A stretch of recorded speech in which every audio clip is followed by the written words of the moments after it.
bust open the loop. Pull out the loose end to a 90-degree angle and then use a rough stone to grind the exposed tip down into a sharp point. And there you go, an easy to make improvised fish hook. Alternatively, you can turn the ring tabs of any discarded soda cans into fish hooks too. Spent bullet casings can be repurposed into makeshift arrowheads. Just grab a large rock and pound the casing flat. Remove the uncrushable rim by bending the metal back and forth until it breaks off. And once that's all done and dusted, grab a coarse stone and begin grinding down and sculpting that metal into your desired arrowhead shape.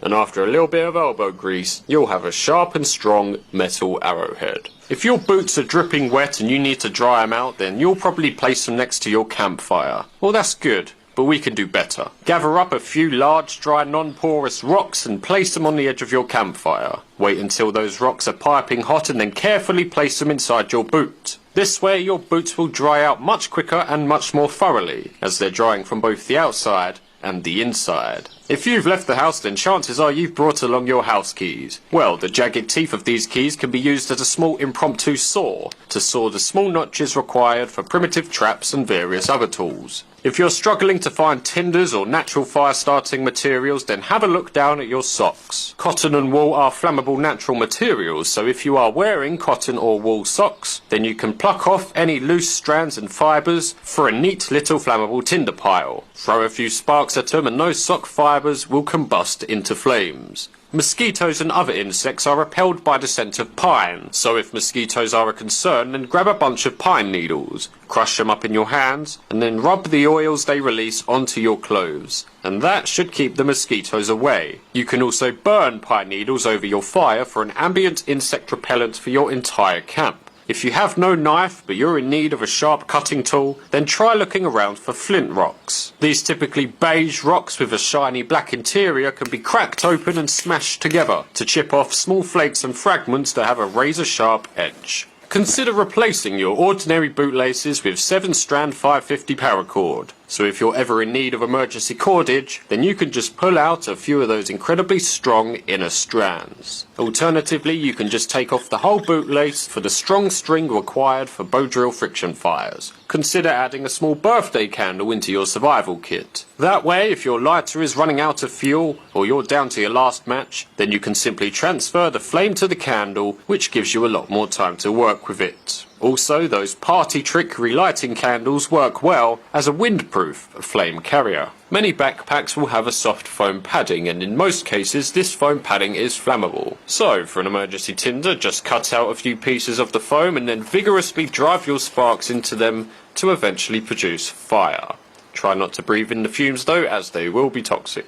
If your plastic water bottle has convex curvature, then if you angle it just right in front of the sun, then you can focus down the sun's rays like a magnifying glass for a Hail Mary fire making method. If you're on the brink of dehydration and in need of some clean, safe drinking water, but all you have on you is a mere plastic bottle, then worry not, because you can still boil and purify water over the fire in just a mere plastic bottle. The plastic can withstand the intense heat of the fire without melting or deforming, so long as there is water inside to keep the bottle firm. Plastic bottles can not only boil water, but they can also filter your water too. So if the only water you have available to you is the filthy, dirty, putrid pond water, then the usual trick is to cut the bottle in half. The bottom will be your boiling cup and the top will be your water filter. To make the filter, simply pierce a few holes into the lid, and then gather up some moss, some grass and some small stones, and place them all into the top half. You can now pour your filthy water through this makeshift filter,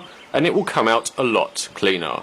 Not perfect, but certainly cleaner. Now take your boiling cup full of filtered water and place it into the fire. Keep the fire small and under control, and watch as the water begins to boil. The end result is a cup of clean, drinkable water, and a reusable, intact cup and filter. A word of caution though, this method does indeed release toxic carcinogenic plastic chemicals into the water, so only use as a last resort. Drinking that stuff is not good for your long-term health, but it will keep you alive for now. Hands can get pretty filthy. Eating with them carries the risk of getting ill. Well, avoid potential illness by eating with makeshift chopsticks. Just split a stick down the middle and place a twig or stone in between the cut. Now, you can grab and eat your food without having to worry about bacteria, as you can just dunk the tips in boiling water to completely sterilise them. If you need to get going, but you're worried about how you'll get your next fire lit, then before you go, grab a large piece of leftover charcoal and take that with you, because as long as you have a spark thrower, then you can reignite that charcoal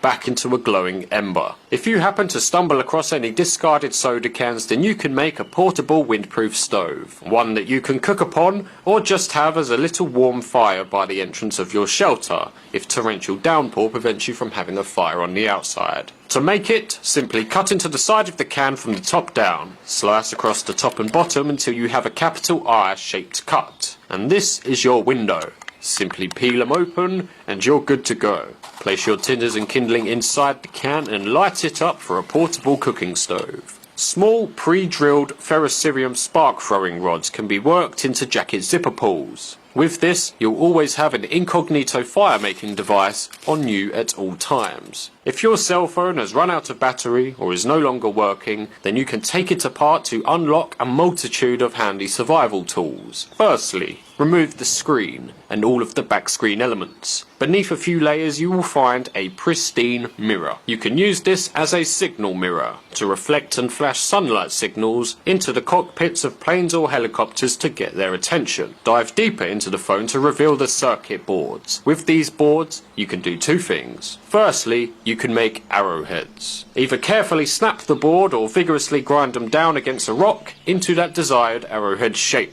These circuit boards are quite soft, so grinding them down isn't too much trouble. Secondly, you can create a sharp cutting tool. Use a rough stone to grind an angle into the edge, and you'll have a bootleg knife that you can use to cut cloth or shave wood. Also, if you carry headphones with your phone, then they can be used as wire snares for small game. They probably won't be very effective, but it's worth a shot. Behind the speaker element you will find a magnet. With this magnet you can make an improvised compass. All you'll need in addition to the magnet is a small metal strip made either of iron or stainless steel. This could be a needle from your first aid kit, a hairpin, a piece of hair clip, or just a metal pin out of a watch strap. To make your compass, simply rub the magnet down the length of the metal pin for several minutes. Afterwards, your metal pin will now be magnetized, with both an attracting and repelling magnetic pole.